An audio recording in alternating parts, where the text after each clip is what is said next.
it's a show. I mean, the whole this over ritualizing is part of the show, the game, and those people who try to impress themselves with power on the game, they utilize ritual. And I think ritual is also a mechanism for imprinting thought patterns, belief sets. It's a programming. So you have certain rituals in most institutions when they want you to abide by adherence, obedience. Now, ritual can be a positive thing if it's used in a sacred manner. But if you use ritual is being used as program, and I think the royal family showed that with this big spectacular coronation, which you rightly said looked a bit like, well, to me, I call it the theater of the absurd. You know, Yeah. and media entertainment, sadly, even warfare is all being ritualized and staged through the lens of the observer, i.e., the media. So what we're getting this end through the lens and through the media is not what's on the ground. We're getting this this whole kind of stage managed performance, and it's desensitizing us because we're so distanced from the reality. Right. Well, it reminds me of a story about colonization. I mean, the whole notion of colonization, which is what the Commonwealth is built on. So my daughter, who is a musician, was asked to play at Buckingham Palace for some meeting. And so she actually played in the big red anti-entry hall, and got some pictures taken, which I saw. And so there she is, my beautiful daughter, playing her viola. And behind her is a huge portrait, an oil portrait of a man with a gun. And he was one of the great colonizers of someplace. And I fell apart. I just started weeping rather hysterically. Fortunately, could not be heard in London, but there was my child in this coveted position, playing beautiful music at the palace and realizing, oh my God, I mean, that's when it just hit me what this whole game represented. And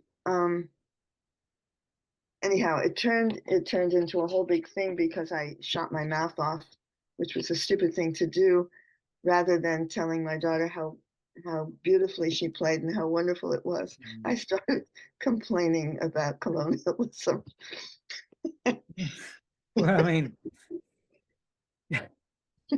but it is a game to them, and I think, one of the things we can frame these changes going on is that the game rules are changing, because the old game has been very top down hierarchical for a long time, and that's why these these patterns of power and control have been very top down, because that's how the game was played. And I think what's happening now is the whole game rules are changing. Right. And you feel that it's going to take several generations, 3 generations, maybe at least 100 years. You're saying that's how you feel this changeover is going to be that gradual. Well, I maybe, but actually, in terms of, oh boy, is a complicated accent. In terms of the monarchy, I think not. I think it's going to be, well, we're seeing it.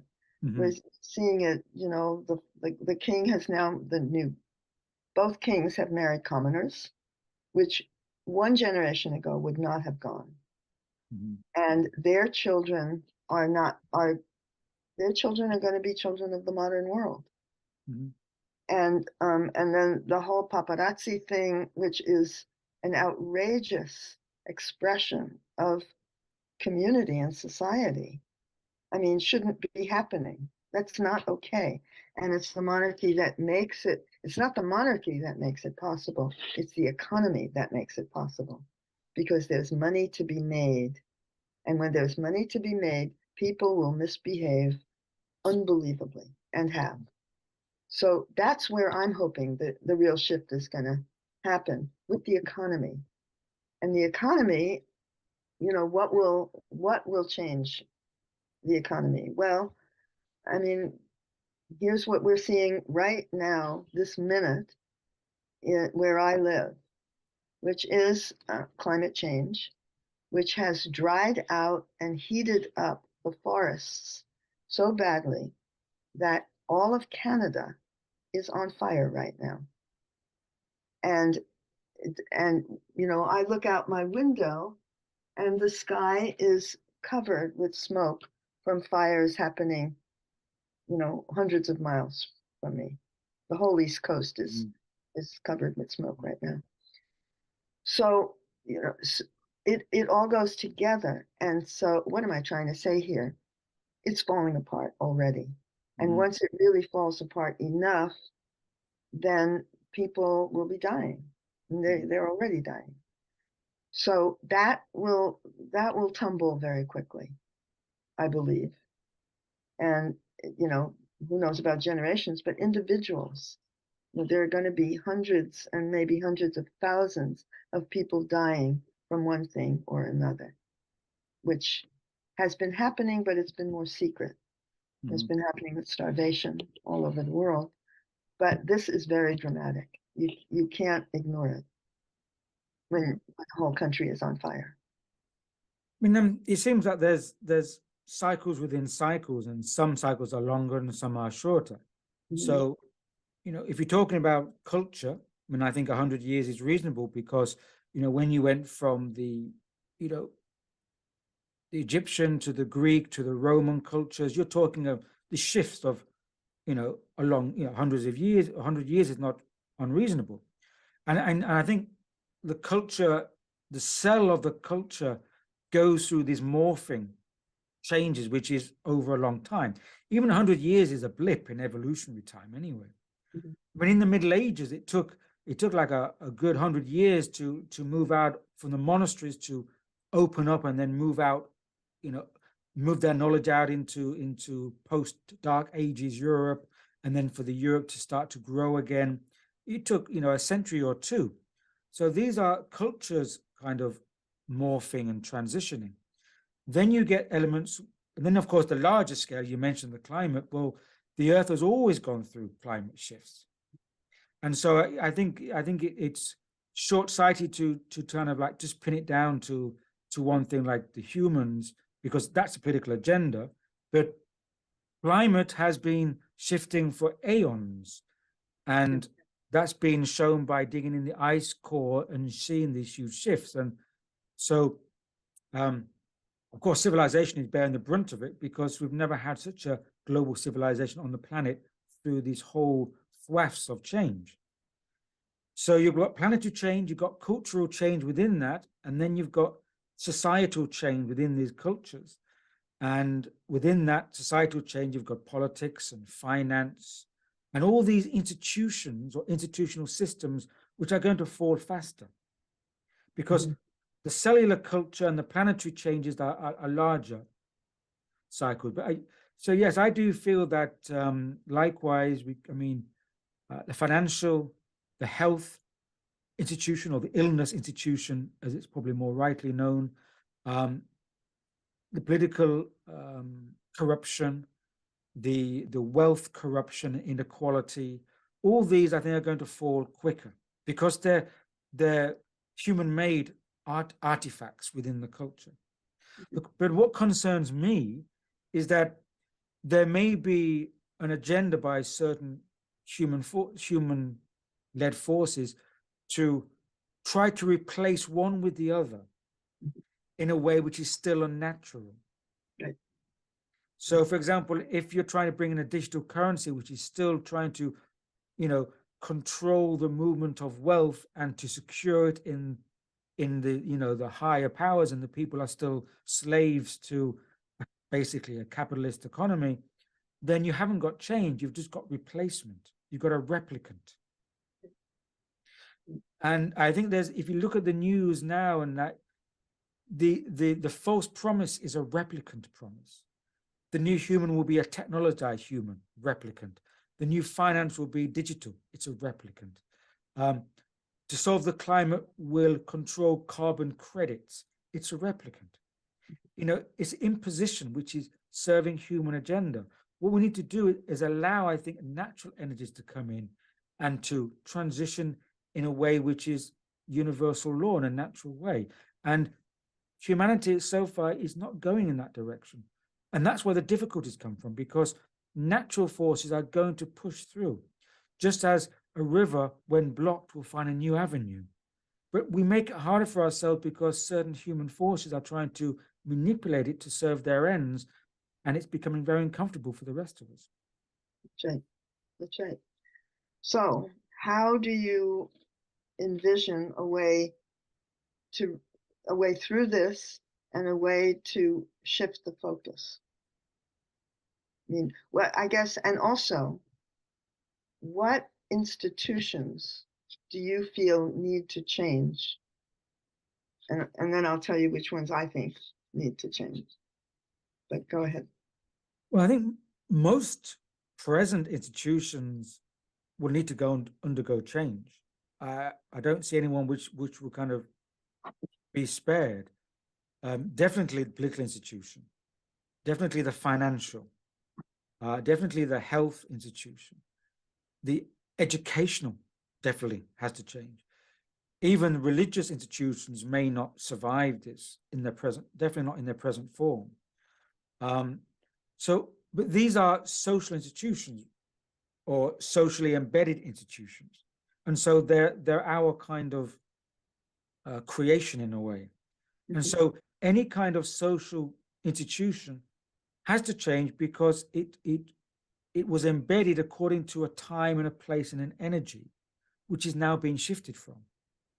So if you don't change them, you've got an archaic institution of an old energy trying to survive in a place of a different energy. And so they have to change. But most of those ones I mentioned will have to be radically, or there's scales of change within them. But how's it going to change? It can only change, in my understanding, with coming back. Everything comes down to consciousness, because unless we or humanity perceives differently, then we won't allow our creations to mirror that.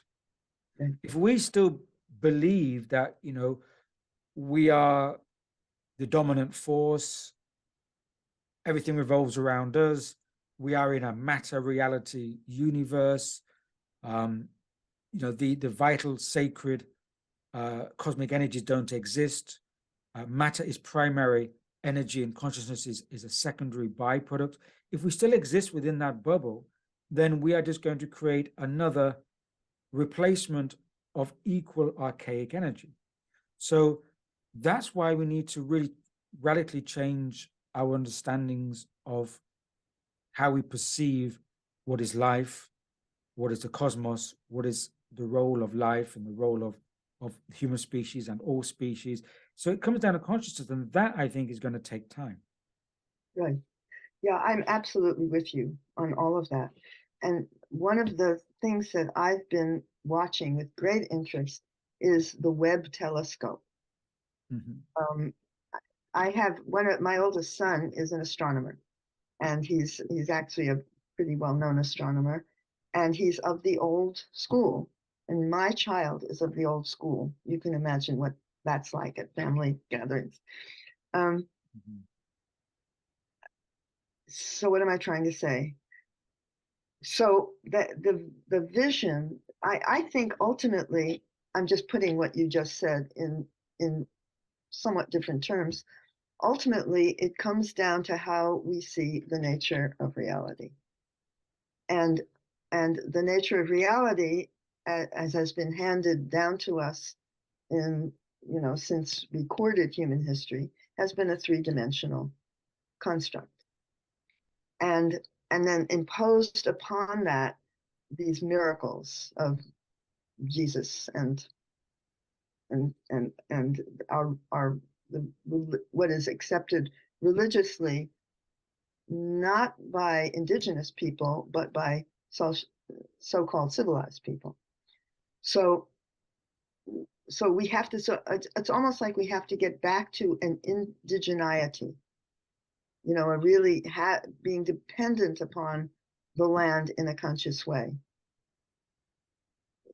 Wait, I'm not making myself clear at all, partly because I'm trying to say multiple things simultaneously. So here we are, totally dependent upon the products of the natural world, at the same time as we are destroying the natural world for profit. So those two things cannot coexist for very long and sustain life. Not possible. So where are the cracks, and how do the cracks, you know, and I see as cracks the common consciousness and the common economy and the common education, you know, what we accept as essential and bedrock reality for humans to live in, all of which is self-destructive. And the self-destruction is now becoming more and more obvious. So here we are destroying what we need to live. And the natural world is saying, sorry, you can't do this. It's too dry here. I'm going to burn up, and is burning a whole portion of a continent as we speak. So this is going to be happening more and more on many different levels, I think, and pretty quickly, because it all has to go together. I mean, we are part of a web, and if portions of the web self-destruct, the rest of the web destructs as well. And we're very close to that. I mean, I think it's happening. So how do we as individuals live that, find others who recognize it the way we do, and work together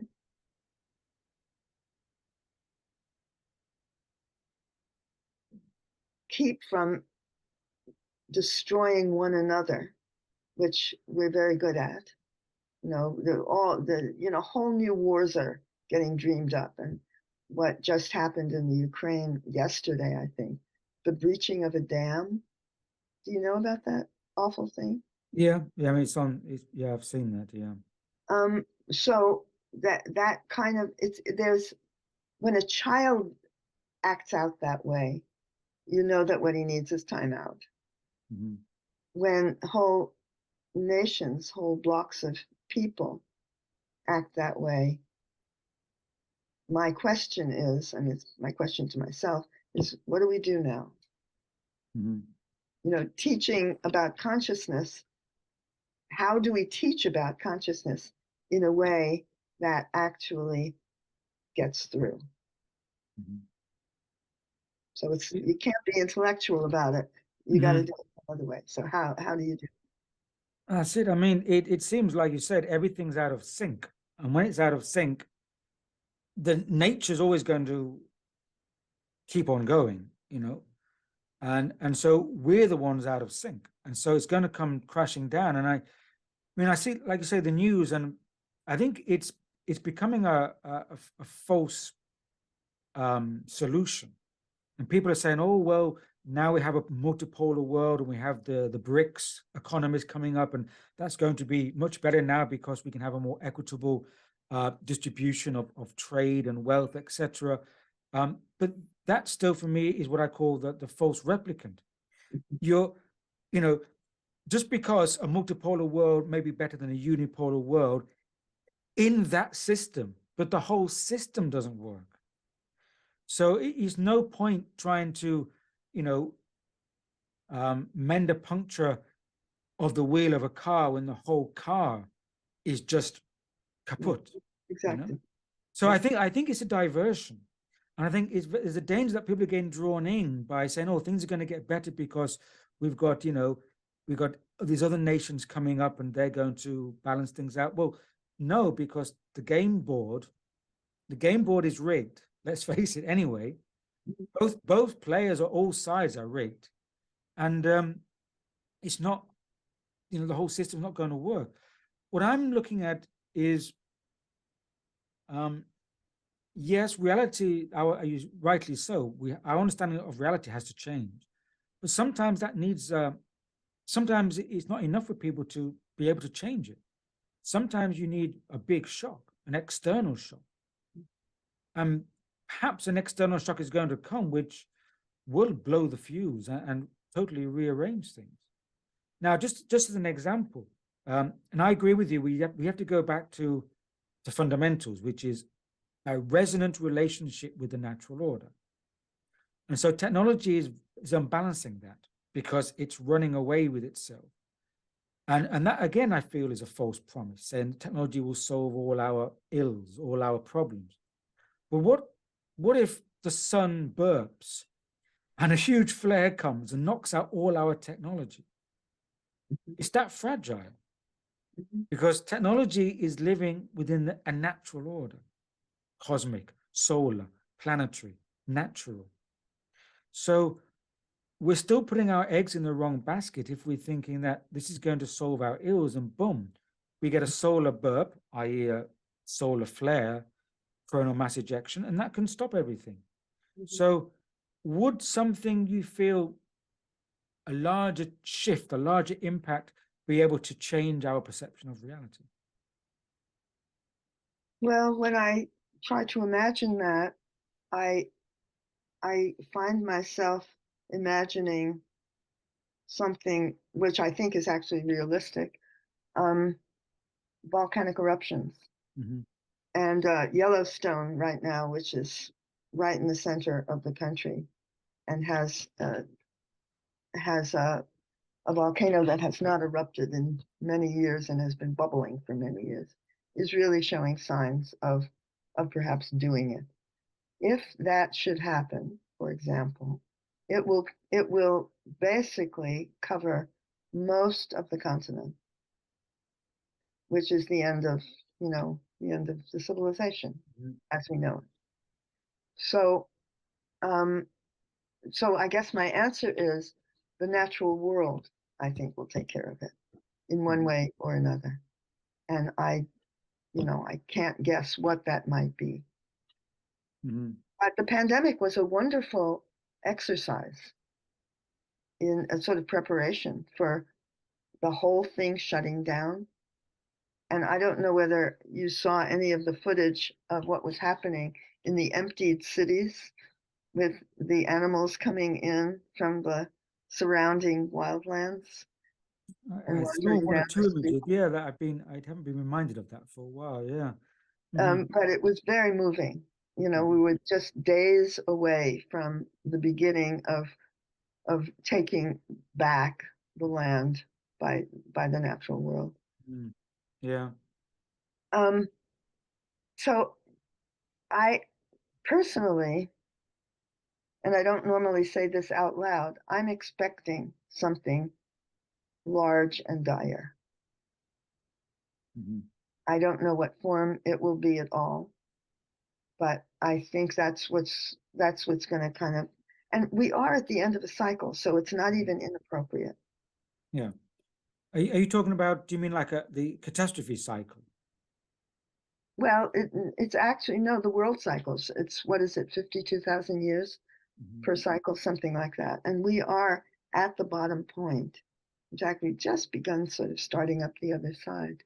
And these are the cycles like the ones that are in the Vedas and the Mayan cycles, that kind of cycle. We are at an ending. And that's what we're seeing. You say 52,000 because there are these cycles of 13,000, 26, and then of course double that and you've got 52. And I'm not sure that's the right number, but it is that, it's that one. It's because at intervals of these cycles, according to archaeology, they say you do have these catastrophic change as well. Like the Younger Dryas period was about 13,000 years ago, and we're heading into that. So I think there's a Right. lot of indications that a lot of cycles are kind of coming together. And that's when you get a big change, is when you get several cycles all coming together at a certain point. And that is what we're at. Yeah. Mm-hmm. So, what form is it going to take? Who knows? But the other thing that is related to that I think about a lot, partly because I'm an elderly woman now, is death itself. So the place that death has in the consciousness of our societies, modern societies, not so much indigenous societies, is that you avoid it at all costs. It's not real. We can get out of this, Mm-hmm. et cetera, et cetera. So that kind of thinking, which is basically fear, fear and loss, has got to change.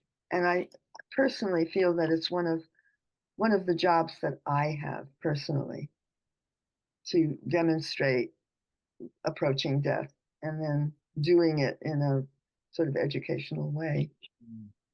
Um, and then what comes along with that is it the end of everything, or is it part of its own cycle?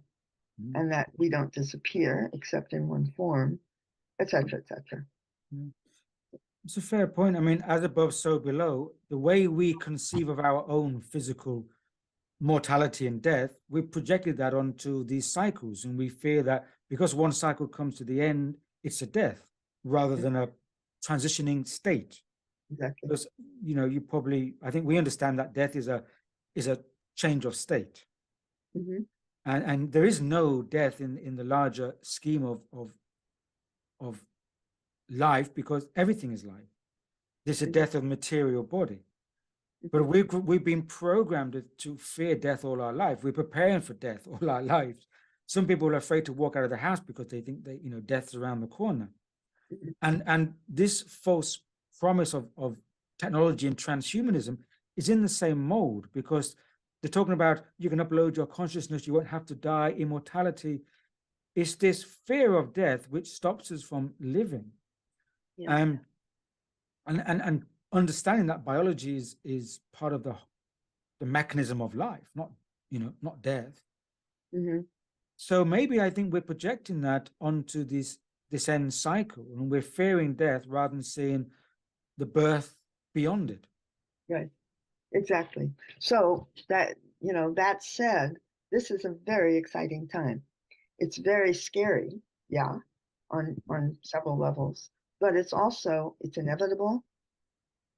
Perhaps all of us who are on the planet right now came in deliberately when we did, in order to be here for this time of shift.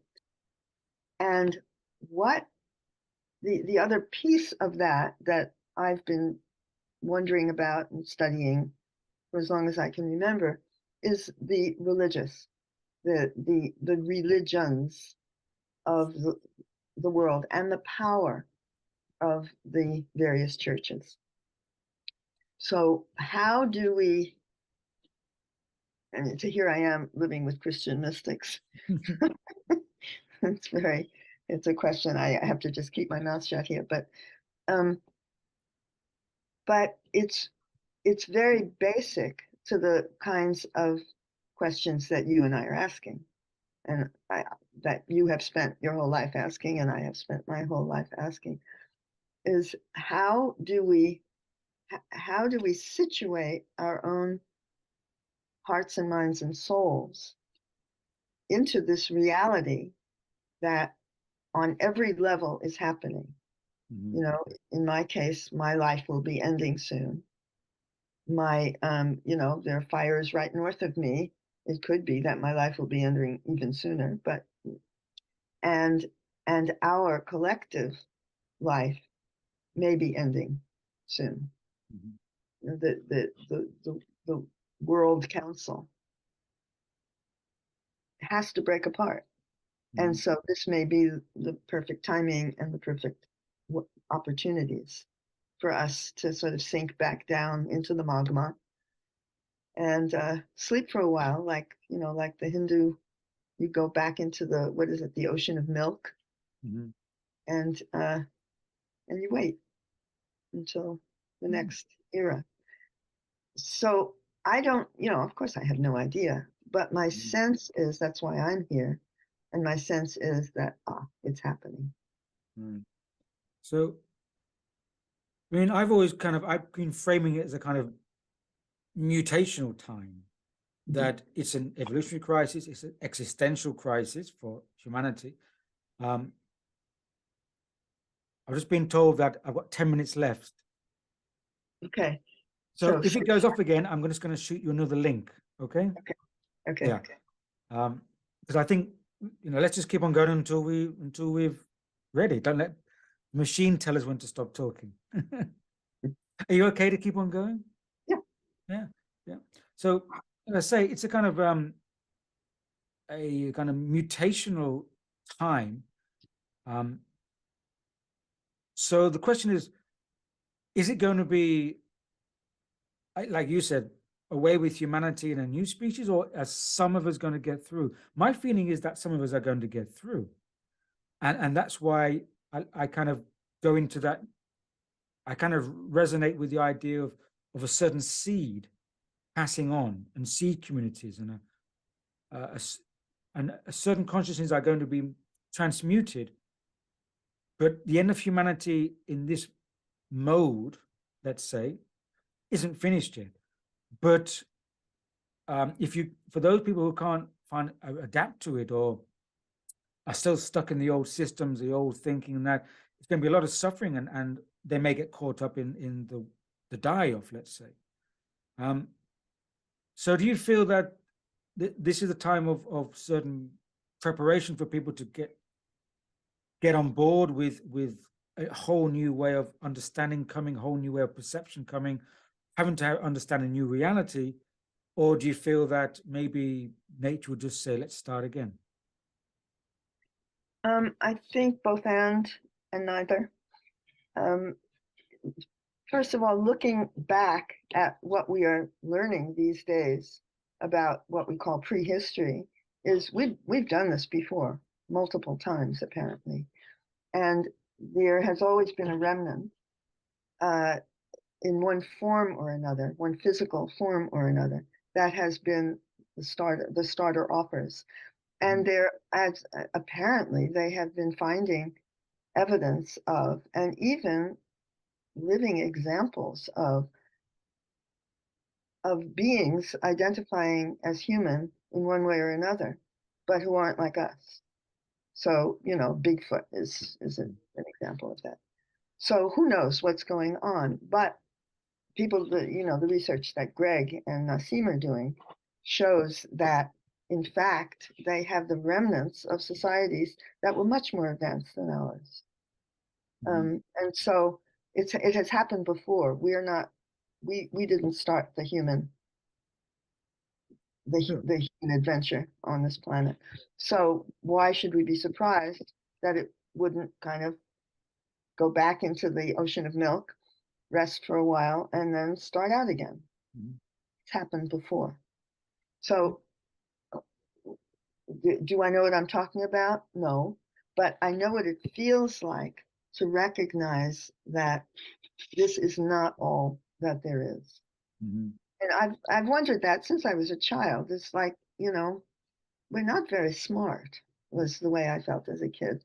And so, we're really like babies beginning to learn things and getting a lot of it wrong. So, yup. Yeah. It's sort of another try at the same experiment. But that's not exactly what you were asking. Tell me again what your question was, because I actually have an opinion. Well, it was about whether you feel that the humanity as a whole will be put to the milk, and just this phase will be kind of finished with, and then a new humanity, a new project, or a new civilization or species will come up, or whether a remnant, a part of our current species, will move on through. Well, I would like it to be a remnant. It depends what takes us out. you know, how effective it is. But I think either way, you know, the universe doesn't care about time. So, yeah, starting again, why not? You know, starting again with the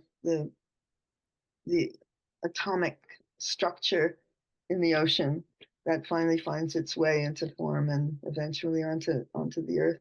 Who knows? Who knows? And who knows what we can't even imagine. Mm-hmm. Yeah. And it has happened before. I'm excited though by what we are learning about things that have been our mysteries, and what is coming up, you know, as more comes up out of the ocean because the land is going to where it's now covered with water, but things are being revealed. Is that we are not the first, nor are we the most developed. We've been trying out some variety of experiment in this form that we call human. And we have done many things brilliantly, and I would say most things not brilliantly at all. So are any of us going to be left to kind of continue, or are we going to do another start over? Who knows? Who knows? So yes, I mean, I'm reminded of a phrase that they say that the philosophy of the fish help it to become an amphibian? Meaning that all the things we've learned so far, is it really going to help us go to the next stage if we have no idea where we're going?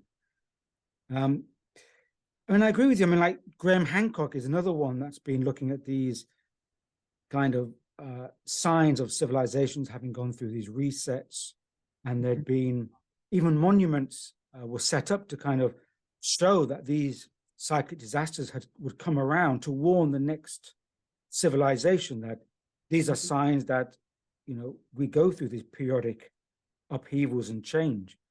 And you mentioned that perhaps in prior civilizations we've been more advanced. Well, Atlantis and civilizations like that, which are on the seabed and perhaps coming up and rising, like Bimini Wall and places like that. So the signs are all there. It's just not part of our consensus, let's say, knowledge. It's ridiculed, it's not talked about, it's pushed away. So the very limited scope of our consensus knowledge does not accept that these histories and cyclic, larger cycle of time exist. So for many people, this is it, and again, that if it's this is it, we're on a we're an accident of life on a dead planet hurtling through empty space, then of course we're going to be afraid. But my sense is that, like all these past great mutational changes and civilizational changes, there's an element that always gets through, and then it seeds the next cultural growth.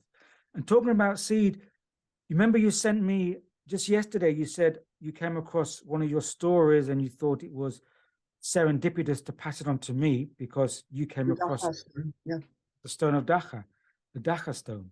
And when I listened to that reading, one of the things that came across of that was, it seemed to me you were talking about seeding the consciousness, because this Dacha stone, before you threw it away in the water, you blessed it, and you almost kind of hoping that a new consciousness would be in the stone and it would go out and perhaps seed or be of benefit out there. So I'm not sure if you were conscious of it, but it's as if you wasn't. That's the sense I got from it, that you were implying that you had something valuable with you for many years, and then you decided to gift it. And you gifted it with your energy and your frequency, and you gave it away, hoping that it would be like a seed in the world to come. And that's what I sense from it. Oh, great! I mean, that's bigger than I thought. But it's exactly right.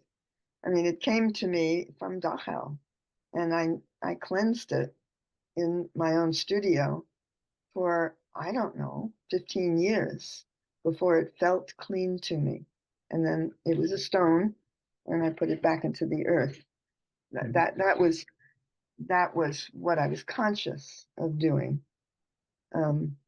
Isn't that a reflection of what you've been doing all your life and what maybe certain people are doing? They come into this reality terrain, which is quite a corruptive, energetic realm, Mhm. and then you work, you go through experiences, you work on cleaning yourself up, and then your energy, you give it away to try to help what is to come. That's right. Yes, that's right. And that is the spiritual or religious impulse. And so it shows itself in different cultures in very different ways over time. And what we're born into is not necessarily the one that really speaks deeply to us. At least I'm speaking for myself there. So, and what has a real hold on Western society is the Abrahamic tradition, you know, Christianity, Judaism, and Muslim. Um, and it is, from my perspective, very faulty on so many levels. And yet it has a grip that won't let go. And that particular grip, okay, this is something I want to run by you. And it has to do with the nature of science. My husband was a scientist. Two of my sons are scientists, and science was kind of in the family. And then there was I, sitting in the middle of it, going, nope, nope, not big enough, not big enough. You're thinking too small, and getting into all kinds of trouble with all these scientists on my husband's side of the family. What I am hoping for is that larger recognition, or the recognition of a larger reality, to take hold before this particular set of societies goes out, so that whatever comes next is already seeded with it. Seeded is a good word for this, so that it is, and it's here. I mean, the young people are remarkable in their understanding, or the understanding that I recognize as being real, which is much bigger than a three-dimensional understanding. It's much deeper. It's much more intuitive. It is much multi-dimensioned. It is much more emotional. It is it's just a richer variation of what it means to be human. And at the moment, what our societies represent is something that I see as very shallow, as very, very partial, as very three-dimensional, without getting that we are much bigger than that. We are potentially, so there's so much more potentially here that the society does not quite recognize or allow to bloom. It's discouraged. So, okay, do we have to go out now before we actually manage to do this in this iteration of planetary life? Or are we going to have a chance with the young ones to open into this multi-sensory, multi-dimensional modality of perceiving the world as much larger than we perceive it now? So it's partly the smallness of our perception that leads to the kind of education we have, the kind of economics we have, the kind of religion we have, which is just, it's paltry, really. And we are capable of a richness that is so much more exciting than what we've managed to do so far.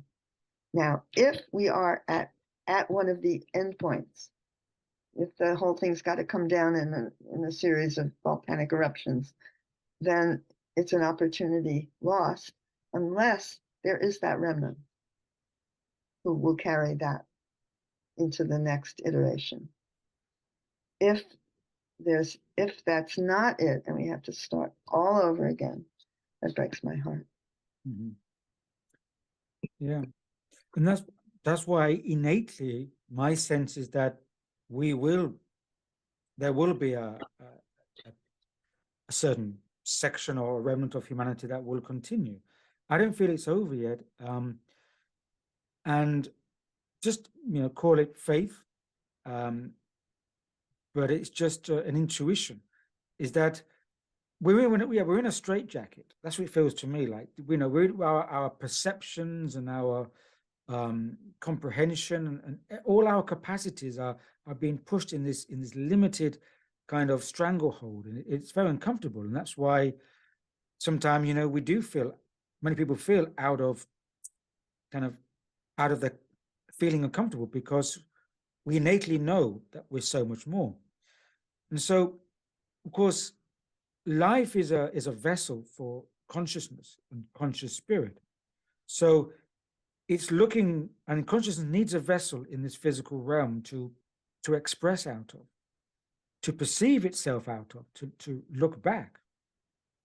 And I feel that part of this shifting through this bottleneck or this mutational phase is to allow an expansion of our capacities of perception, expansion of our faculties of psychic faculties as well, so we can relate more to the cosmos.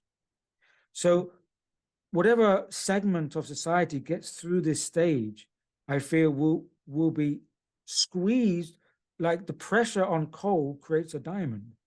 But to use that analogy, and sometimes you need pressure to create these faculties to make them emerge.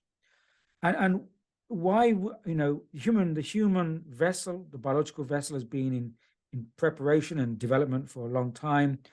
I don't feel it's the end yet, because it would throw out the baby with the bathwater. Right. Right. So I feel that humanity will be allowed to go on, but of course this pruning period will take a lot of people out. But it's not the end, because the consciousness may go back into the cosmos and may want another, come in and have another try. So it's a lot of vessels will be taken out. Mm-hmm. But through this morphing and mutational phase, it will allow a grander capacity to escape the straitjacket. And it's necessary. Because if we don't have this, we are just going to annihilate ourselves. Well, may it be so. And that was beautifully put. I mean, you had it all. Yeah, I'm glad that actually has gotten recorded, and I hope you'll go back and then transcribe it and write it down. I mean, that was perfect, and I'm totally with you on my good days. Yeah, may it be so. I mean, that's right. Well, you get squeezed enough, and if you're going to survive, you're going to learn something. And if you are too scared to learn something, chances are you won't survive. I mean, like we say, the history has been littered with plagues and catastrophes and great volcanoes, and we just think they're sporadic, random events, because we live in this 3D cause and effect or separation kind of mentality. But if we see that as in a multidimensional way, then we can see that these are all processes to try to advance the abilities or the capacities of this vessel to open up, to allow more in and more through. And perhaps at certain points, junctures, which coincide with, let's say, cosmic planetary cycles, the opportunity is much more vast to allow growth and a spurt in growth, but at the same time, it's very painful and a lot is taken out, a lot is pruned. Right. And I think that that may be at least part of the story of these new young ones who are considered on the spectrum and who can't really find how to fit their own nervous systems into the society as it is. And it makes them a little crazy, or in some cases, quite unable to find their own niche here. So I worry. I want to take every single one of them and reassure them that it's okay to be who they are and how they are, and to have patience, because they're here, they're doing what they're doing for a purpose that's bigger than themselves. And yeah, for sure. And were you yourself one of the early waves of these young generations? Because you rightly said you were a pea in the wrong pod. You were in a scientific family. You've always been around groups who you had to work with because they weren't, synced in with you. It's as if perhaps there are many people who are like, say, the early wave of this coming in, who are feeling out of the home environment, out of sync with the world around them, because they're the early resonant, um, the early wave, let's say. Well, that's very perceptive of you, and I've never said it out loud, but I think yes. And it took me many years to recognize it. And in fact, I found myself, I don't know how many years ago, 30 years ago, maybe, realizing that there was a time lag between the kinds of things I was doing and thinking and anybody knowing what the hell I was talking about, of about 20 years. And I finally sort of accepted that I was about 20 years ahead of most of the people in my life, and wondered whether that was not a pattern on the planet, that certain people, sort of, who is it, St. John the Baptist, who comes in to say the Christ is coming,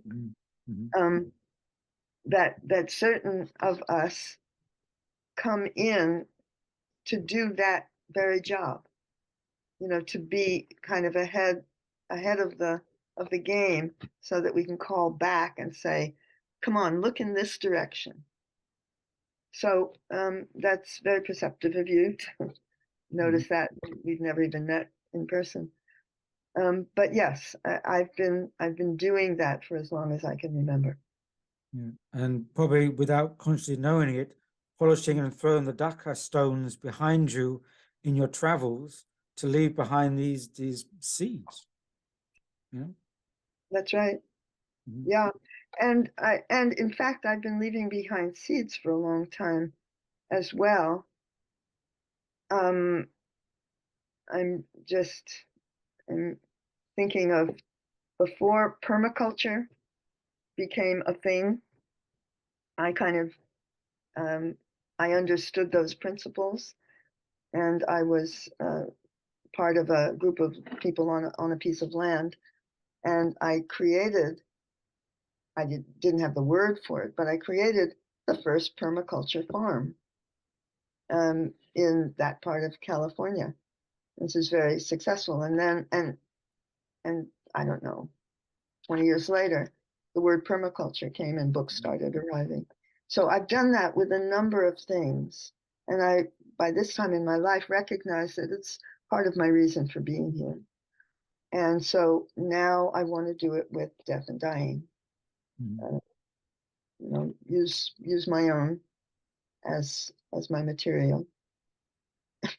Leaving behind the seeds, even on your departure. Well, I mean, I think it's one of the most important things that can be happening right now, because so much of what we do and are is based on fear. And it's the fear that will kill us. We've got to get past the fear. And ultimately the fear is the fear of our own demise. So, I've got the material, I've got the body that will go when it's time. Now I just have to find the people to help me do this. can't do it completely alone. And I'm finding them here in Vermont. So I don't know, we do what we can do. And you're doing what you're doing. I mean, I just watched this wonderful set of videos and books and stories and singing that you're putting out there with exactly the same purpose. Would you agree? Yeah.